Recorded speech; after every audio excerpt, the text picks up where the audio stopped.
बिस्मिल्लाहिर्रहमानिर्रहीम। नाज़रीन अस्सलाम वालेकुम, मैं हूं इमरान वसीम। नाज़रीन 15 नवंबर दिन हफ्ते का और साल 2025 बानी तहरीक इंसाफ इमरान खान से जुड़ी ख़बरों से अपने प्रोग्राम का आगाज़ करेंगे और इसके बाद वफाकी आइनी अदालत, सुप्रीम कोर्ट ऑफ पाकिस्तान और जजेस के इस्तीफ़ों से जुड़ी जो अहम ख़बरें हैं फिर उनकी तफसीलात आपकी खिदमत में पेश करेंगे। लेकिन प्रोग्राम का आगाज़ करने से पहले आपसे दरख्वास्त के चैनल को सब्सक्राइब कर लें, बेल आइकॉन का बटन प्रेस करें। वीडियो पसंद आए तो इसे लाइक और शेयर ज़रूर कीजिएगा। नाज़रीन, एक नया डेफेमेशन का सूट फाइल करने का ऐलान कर दिया गया है और इस हत्या के इज़्ज़त के मुकदमे में बानी तहरीक इंसाफ इमरान खान का नाम आ रहा है। अब ये नया डेफेमेशन का सूट क्या है, इमरान खान का नाम क्यों आ रहा है, इस खबर की डिटेल पे आने से पहले लाहौर की अदालत में जो शहबाज शरीफ ने इमरान खान के ख़िलाफ़ डेफेमेशन का यानी हत्या के इज़्ज़त का जो मुकदमा कर रखा है, और ये नाज़िम मुकदमा एक ऐसे मोड़ पे जा पहुंचा है जहां सियासी और कानूनी हलकों में शहबाज शरीफ का इमरान खान के ख़िलाफ़ दर्ज करवाया गया, फ़ाइल करवाया गया ये जो मुकदमा है, ये तवज्जो का बाइस बन चुका है। अब आज जो मिनिस्टर हैं इंफॉर्मेशन के अता तारर साहब, उनकी जानिब से इमरान खान के ख़िलाफ़ और शहबाज शरीफ के हक़ में बयान कलमबंद करवाया गया और इमरान खान साहब के लॉयर ने उन पर जिरा का प्रोसेस मुकम्मल किया है। लेकिन इसके बाद जो जज साहब हैं यलमाज़ गनी साहब, उन्होंने आइंदा तारीख जो कि 29 नवंबर की डाली है। आइंदा समाअत पर जो स्पीकर पंजाब असम्बली हैं मलिक अहमद ख़ान साहब, उन्हें अदालत में बुला लिया है। अब जैसे मैंने कहा कि ये मुकदमा डेफामेशन का सियासी और कानूनी हलकों में तवज्जो का मरकज़ बना हुआ है। अब यहाँ पे इमरान खान साहब जो हैं वो डिफेंडेंट हैं और इमरान खान के ख़िलाफ़ जो पटिशनर है वो शहबाज शरीफ साहब हैं। लेकिन एक और भी डेफामेशन का मुकदमा है। वो मुकदमा जब ख्वाजा आसिफ साहब ने शौकत खानम हॉस्पिटल से मुतल्लिक़ कुछ इंकशाफात किए थे, इमरान खान साहब ने ख्वाजा आसिफ के ख़िलाफ़ इस्लामाबाद की अदालत में हत्या का मुकदमा दायर किया था कि ये जो शौकत खानम हॉस्पिटल पे जो इल्ज़ामात लगाए हैं ख्वाजा आसिफ साहब ने, ये झूठे, मनगढ़ंत, बेबुनियाद हैं। अब एक तरफ आप ये देखें कि फ़र्क क्या है। फ़र्क ये है कि शहबाज शरीफ साहब के जो वकला हैं, शहबाज शरीफ साहब ख़ुद भी अदालत में पेश हो रहे हैं, शहबाज शरीफ के गवाहान भी अदालत में पेश हो रहे हैं, और दूसरी जानब जो इमरान खान साहब ने केस फाइल कर रखा है ख्वाजा आसिफ के ख़िलाफ़, और मामला हॉस्पिटल का है। हॉस्पिटल के जो फंड्स थे उन्हें किसी जगह पे कतर में इन्वेस्ट करके रेवलेशन ये हुई थी, ख्वाजा आसिफ ने कहा था कि वो पैसा डूब गया है, जो इन्वेस्टमेंट की गई थी, जो सरमायाकारी की गई थी, उसमें नुकसान हो गया है। अब यहाँ पर जो इमरान खान साहब का हत्या का केस है ख्वाजा आसिफ के ख़िलाफ़, यहाँ पे इमरान खान साहब के वकला ख्वाजा आसिफ पे जिरा नहीं कर रहे, जिरा के लिए ख्वाजा आसिफ को बुला नहीं रहे और तारीख पे तारीख चल रही है। और दूसरी जानिब जहाँ पे शहबाज शरीफ का इमरान खान के ख़िलाफ़ केस है, वहाँ पे वो नहीं चाह रहे शहबाज शरीफ साहब, उनकी लीगल टीम, के केस जो है मज़ीद प्रलॉन्ग हो, मज़ीद ताख़ीर का शिकार हो। लेकिन जो इमरान खान साहब का मुकदमा है ख्वाजा आसिफ के ख़िलाफ़, उसे जानबूझ के जो पटिशनर साइड है, जो शिकायत कुनंदा साइड है, वो उसको ताख़ीर का शिकार कर रही है। अब आप देखें कि बरतानवी जरीदे इकोनॉमिस्ट ने जो आज इमरान खान साहब से मुतल्लिक़ जो आर्टिकल लिखा है, जिसमें यह कहा गया है कि जनरल फैज़ हमीद जो थे DGISI, वो इमरान खान के लिए बुशरा बीबी साहबा को इस्तेमाल कर रहे थे। अच्छा, कैसे इस्तेमाल कर रहे थे कि जो इन्फॉर्मेशन होती थी वो बुशरा बीबी साहबा तक पहुंचा दी जाती थी और बुशरा बीबी साहबा उस इन्फॉर्मेशन को इमरान खान तक इस अंदाज से पहुंचाती थी कि शायद उन्हें रूहानियत से उस इन्फॉर्मेशन का पता चला है।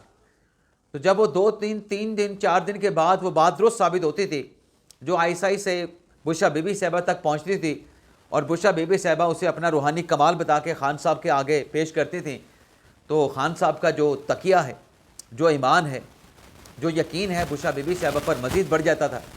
एक तो उसकी बात की है बरतानवी जरीदे ने। दूसरा, बरतानवी इकोनॉमिस्ट पेपर ये भी लिखता है कि इमरान खान साहब का जो रिफॉर्म का एजेंडा था, क्योंकि बुशरा बीबी साहबा का इमरान खान की शख्सियत पे इतना असर बढ़ चुका था कि खान साहब उनके रूहानी असर के ज़ेर असर आने के बाद खान साहब वो अपना जो एजेंडा था रिफॉर्म्स का उसे इम्प्लीमेंट नहीं कर सके, उसको नाफिज नहीं कर सके। अब इकोनॉमिस्ट के इस आर्टिकल पे पाकिस्तान तहरीक इंसाफ का ये कहना है, हालांकि उन्होंने जो आर्टिकल लिखा है बरतानवी जरीदे ने, उसमें खान साहब की कबीना के एक वज़ीर का जिक्र किया गया है, ड्राइवर और बनी गाला के मुलाजिम और ड्राइवर का जिक्र किया गया है। लेकिन तहरीक इंसाफ ने कहा कि ये जो आर्टिकल है इसमें किरदार कुशी की गई है। ना सिर्फ किरदार कुशी की बात की गई, बल्कि ये भी ऐलान किया गया बैरिस्टर गौहर की तरफ से कि इस पर हम डेफामेशन का सूट फाइल करेंगे, हत्या के इज़्ज़त का मुकदमा दायर करेंगे।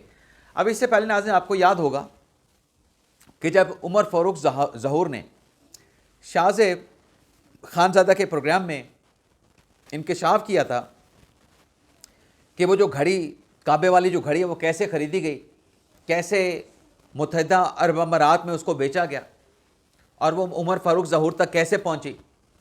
जब उन्होंने ये बातें की ना उमर फ़ारूक ने शाहज़ेब खानज़ादा के प्रोग्राम में जियो न्यूज़ में, तो तब खान साहब गिरफ़्तार नहीं हुए थे। तब ये खान साहब ने कहा था कि मैं शाहज़ेब खानज़ादा को और जो उमर फ़ारूक ज़हूर है उनके ख़िलाफ़ दुबई में और दुबई के साथ साथ बरतानिया में इनके ख़िलाफ़ मैं केस फाइल करूँगा। अब तब भी बड़ा ऐलान हुआ था, लेकिन कोई डेफामेशन का सूट शाहज़ेब खानज़ादा या उमर फ़ारूक के ख़िलाफ़ इमरान खान साहब की किरदार कुशी पे फाइल नहीं किया गया था। क्यों नहीं फाइल किया गया था? क्योंकि वहाँ पे किरदार कुशी नहीं बल्कि कुछ फैक्ट्स बयान किए गए थे। उन फैक्ट्स को झुटलाना चूँकि मुमकिन नहीं था, तो फिर वो नहीं किया गया काम जिसका ऐलान किया गया। अब यहाँ पे बरतानवी जरीदा है, वहाँ पे जियो न्यूज़ था, जियो न्यूज़ के एंकर थे। यहाँ पे बरतानिया का अखबार है और बरतानिया का अखबार या जरीदा जो है ऐसे कोई ख़बर नहीं लगाएगा। अब अगर जैसे ऐलान किया गया है तहरीक इंसाफ के चेयरमैन की तरफ से किरदार कुशी की गई है, तो फिर बिस्मिल्लाह करें, बिस्मिल्लाह करें और बरतानिया की अदालतों में जाके केस फाइल करें। और अगर ये झूठा आर्टिकल है इमरान खान के ख़िलाफ़, बुशरा बीबी साहबा के ख़िलाफ़, तो डेफिनेटली पाकिस्तान की अदालतों पे तो तहरीक इंसाफ को यकीन नहीं है, क्योंकि अब वो बंदयाल दौर वाली, गुलजार दौर वाली, खोसा दौर वाली या साकिब निसार दौर वाली वो अदालतें तो नहीं रही। तो चले बरतानिया में तो पाकिस्तान वाला सिस्टम नहीं है ना, बरतानिया के अदालती निज़ाम पर तो पूरा यकीन है। तो अब वहाँ पर जाके इकोनॉमिस्ट के ख़िलाफ़ जो केस फाइल करें, सिर्फ ऐलान ना करें, ये केस वहाँ पर फाइल भी होना चाहिए। अब नाज़रीन अदालती साइड पर आ जाते हैं। नाज़रीन लाहौर हाई कोर्ट के जस्टिस शम्स महमूद मिर्ज़ा साहब, जिन्होंने आज अपने ओहदे से मुस्तफ़ी होने का ऐलान किया, उनके इस्तीफ़े से मुतल्लिक़ ये ख़बर सामने आई कि मशवरा तो 2 जजेस का हुआ था। 2 जजेस ने मशवरा करने के बाद आज इस्तीफ़ा देने का फ़ैसला किया था। अब शम्स महमूद मिर्ज़ा साहब आ गए लाहौर हाई कोर्ट में और वहाँ पर आके उन्होंने अपना इस्तीफ़ा दे दिया, लेकिन दूसरे जो साहब थे, जो जज साहब थे, वो लाहौर हाई कोर्ट पहुँचे ही नहीं, उन्होंने इस्तीफ़ा दिया ही नहीं। बल्कि जब उनसे रब्ता किया गया कि उनसे पूछा जाए भी रात तो आपके साथ ये तय पाया था कि आप भी रिज़ाइन करेंगे, तो अब वो कहाँ पे है, तो उनका टेलीफोन नंबर बंद जा रहा है। ये ख़बर जो है, ये रिपोर्ट जो है, नाज़रीन दुनिया न्यूज़ के बड़े सीनियर सहाफ़ी हैं मोहम्मद इशफाक साहब, उन्होंने इस बात का इंकशाफ किया है कि 2 जजेस ने बैठ के एक साथ इस्तीफ़ा देने का फ़ैसला किया था। अब एक जज साहब ने इस्तीफ़ा दे दिया है, दूसरे जज साहब का मोबाइल बंद हो गया है, ऑफ जा रहा है।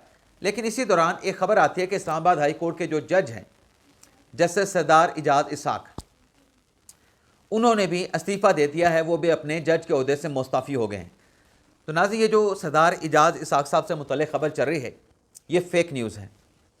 और जो इस्तीफ़ा बना के सोशल मीडिया पर चलाया जा रहा है, वो इस्तीफ़ा नहीं बल्कि जस्टिस सरदार इजाज़ इसाक साहब का इख्तलाफी नोट है अपने इस्लामाबाद हाई कोर्ट के चीफ जस्टिस सरफराज डोगर साहब के साथ।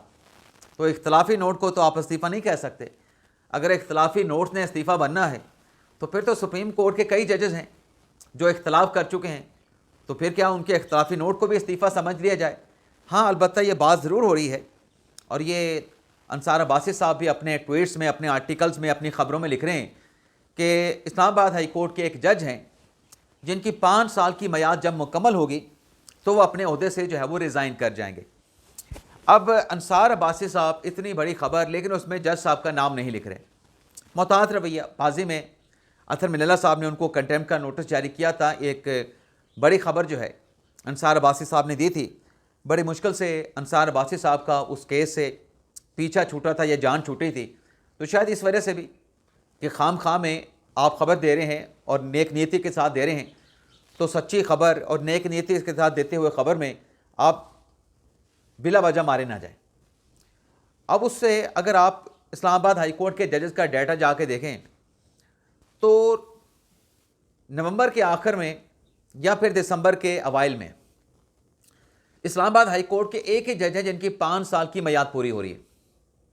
जो अंसार भाई साहब कहते हैं कि वो जज साहब जिनकी 5 साल की मियाद मुकम्मल हो जाएगी और अगर वो 5 साल से पहले इस्तीफ़ा देते हैं तो पेंशन नहीं मिलेगी, 5 साल पूरे होने पे इस्तीफ़ा देंगे तो पेंशन और पर्क्स और मरात भी मिलेंगी।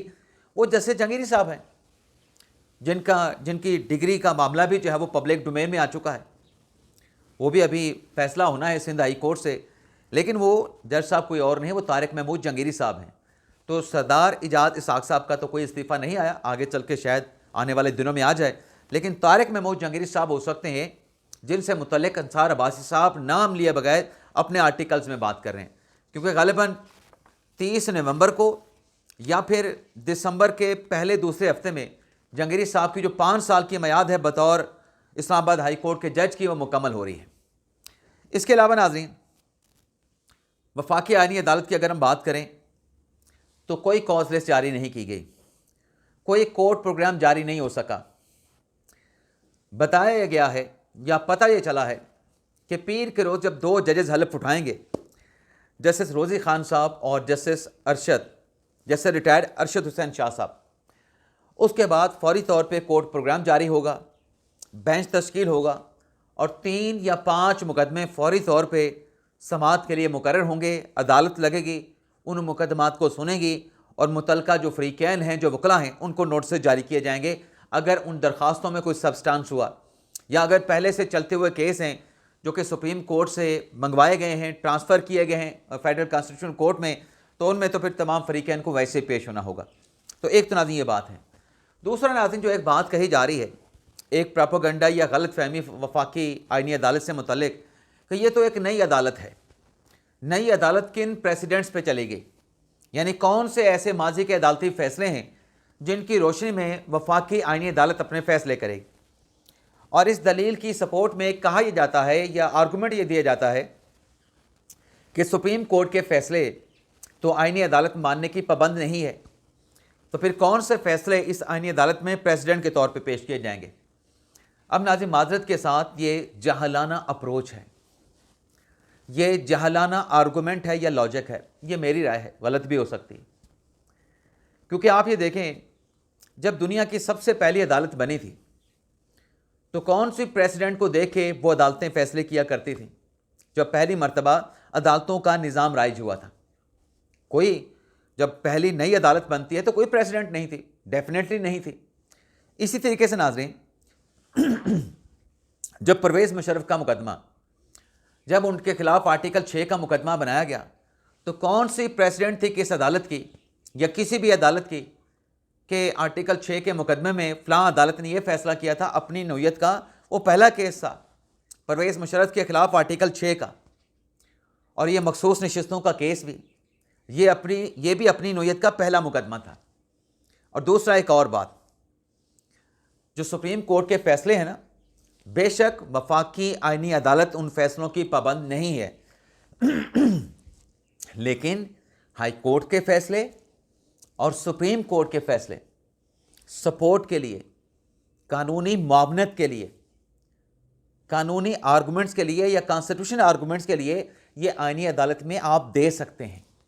कोई बाइंडिंग नहीं है, ये सिर्फ प्रोपेगेंडा किया जा रहा है कि आप इन फैसलों की आईनी अदालत पर बंद नहीं। चलें, आप आईनी अदालत को एक लम्हे के लिए भूल जाएं। जो सुप्रीम कोर्ट है, क्या सुप्रीम कोर्ट अपने दिए हुए फैसलों की पाबंद है? नहीं पाबंद। सुप्रीम कोर्ट के जजेस मुझे कॉन्स्टिट्यूशन निकाल के दिखा दें जो ये मिसाल पेश करते हैं भी प्रेसिडेंट कौन सी होंगी। कॉन्स्टिट्यूशन में कहाँ लिखा है कि जो अदालतें हैं, चाहे वो हाई कोर्ट है, चाहे वो सुप्रीम कोर्ट है, चाहे वो फेडरल कॉन्स्टिट्यूशनल कोर्ट है, वो अदालती फैसलों की पाबंद होंगी। कॉन्स्टिट्यूशन में तो लिखा है कि अदालतें आइन और कानून की पाबंद होंगी, अदालतें आइन और कानून की पाबंद होंगी। और जैसे मैंने कहा कि सुप्रीम कोर्ट भी अपने फैसलों की पाबंद नहीं है, उसकी लॉजिक यही है कि सुप्रीम कोर्ट आइन और कानून की पाबंद है। हाँ, एक सपोर्ट के लिए, कानूनी मामनत के लिए आप अदालती फैसलों की मिसालें पेश कर सकते हैं, लेकिन वो सहीफ़ा नहीं है। अब ये मैं क्यों कह रहा हूं कि वो सहीफ़ा नहीं है? ज़फ़र अली शाह का केस है ना, जिसमें परवेज़ मुशर्रफ को 3 साल तक आइन में अमेंडमेंट करने का राइट दे दिया गया था कि जो मर्जी तुम कॉन्स्टिट्यूशन में करो। इसी तरीके से जो जुल्फ़िकार भुट्टो का अदालती कत्ल का केस है, क्या उसको अदालती मिसाल के तौर पे पेश किया जाता है?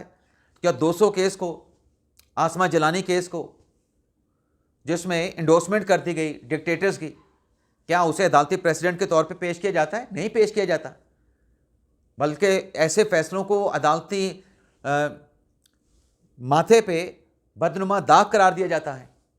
और फिर दूसरा ये भी है कि जब ये अदालतें, कॉन्स्टिट्यूशन अदालत बैठेगी, उनके सामने जब वकला पेश होंगे तो वहीं से फिर आपके प्रेसिडेंट सेट होना शुरू होंगे। ये पहली अदालत है, कॉन्स्टिट्यूशनल कोर्ट है, इब्तिदा से अपने काम का आगाज़ करेगी, ज़ीरो से अपने काम का आगाज़ करेगी। तो ये बहस फजूल है। ये फजूल का जो है आईनी अदालत को, आईनी अदालत के जजेस को इस किस्म के सवालात में फंसाने की कोशिश की जा रही है। भाई आपके पास अगर प्रेसिडेंट मौजूद हैं, सुप्रीम कोर्ट की हैं, हाई कोर्ट्स की हैं, आप पेश करें आईनी अदालत में। आईनी अदालत उसके साथ मुत्तफिक हुई तो अपना प्रेसिडेंट बना देगी उसको, वो प्रेसिडेंट आईनी अदालत का प्रेसिडेंट बन जाएगा। उसमें एक नई इनोवेशन आ जाएगी, बड़ी अदालत की सपोर्ट उसमें शामिल हो जाएगी। तो ये कहना कि प्रेसिडेंट के बगैर अदालत नहीं चल सकती, ये एक जहालाना अप्रोच है, मेरी नज़र में जहालाना अप्रोच है। इसके अलावा नाज़रीन, मोहन सलाई साहब, जिनकी कस्टडी के लिए पाकिस्तान ने, FIA ने इंटरपोल से रजू किया था, 2 साल की इन्वेस्टिगेशन के बाद इंटरपोल ने मोहन सलाई के खिलाफ जो मुकदमा था, आज की रिपोर्ट के मुताबिक उसको क्लोज़ कर दिया गया है। इस्लामाबाद G11 में जो हमला हुआ उसका एक और सहूलतकार पकड़ा गया है जो कि दर्जी है, और पेशावर से इसने जो खुदकुश जो जैकेट बनाई गई थी, उस जैकेट की तैयारी में इसने रोल अदा किया था। तो ये एक और सहूलतकार जो है G11 हमले का जो है वो पुलिस ने, सिक्योरिटी फोर्सेस जो है उसको गिरफ़्तार किया है और उससे बड़े इंकशाफात की तवक्को है। इजाज़त चाहते नाज़रीन, अल्लाह हाफ़िज़।